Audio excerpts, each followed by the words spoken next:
All right, and as you tighten your belt, let's take a look at what is going to happen to payslip for sampled workers. First of all, a person earning 50,000 shillings at the moment, in the salary of June, if there was no deduction for the housing levy, they took home a net pay of 40,841. In the month of August, they will have to be deducted another amount, that is of 750 shillings, which should have been taken in the month of July.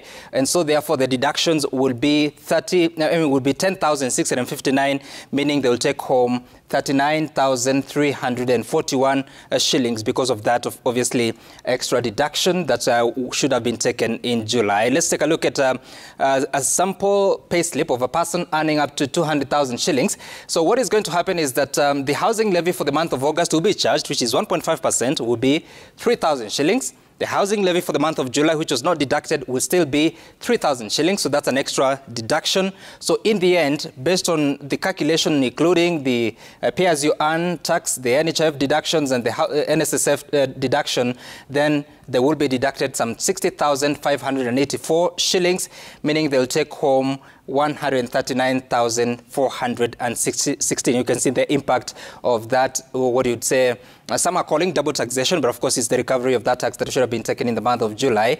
For a person earning 600,000 shillings, listen to this carefully, because for persons earning more than 500,000 shillings, there's an extra band, a taxation of 32.5% for anything above 500,000 shillings up to 800,000 shillings. So they will have to part ways with some 9,000 shillings, which is the 1.5% housing levy, but also recover the July housing levy of 9,000 shillings, and then something more because of the new tax band. They will be deducted a further 2,473, being some 2.5% of the excess amount above 500. Obviously, you may ask yourself why that, because the taxable income is the amount 600,000 shillings, deduct the NSSF contribution, leaves you with about 598,000, some few more hundreds.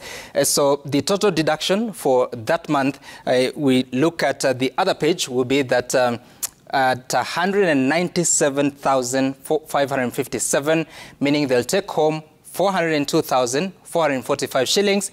The July recoveries would be 11,473, but those will be effective in the month of August. Now, for someone who is earning a million shillings, it will bite them further, because the NSSF will still take their 1,080 shillings.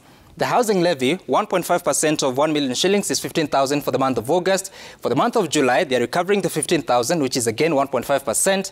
But also, remember, apart from the 32.5% of taxation for any amount between 500,000 shillings and 800,000 shillings, for any amount that is above 800,000 shillings, it is being charged a percentage of 35%. So if you do the calculation, you see that they owe the taxman up to 17,446 for their salary of July. So if they receive their pay without this deduction, then they are going to be deducted, and the total deductions after that will be let's see, the figure, 359,000 shillings, 475, and therefore their net pay will reduce from 705,000 shillings in July to 640,524, but the July recoveries will be 32,446, and that's just a look at some of the pay slips. Of course, if you have your own, there is not one of those figures highlighted there.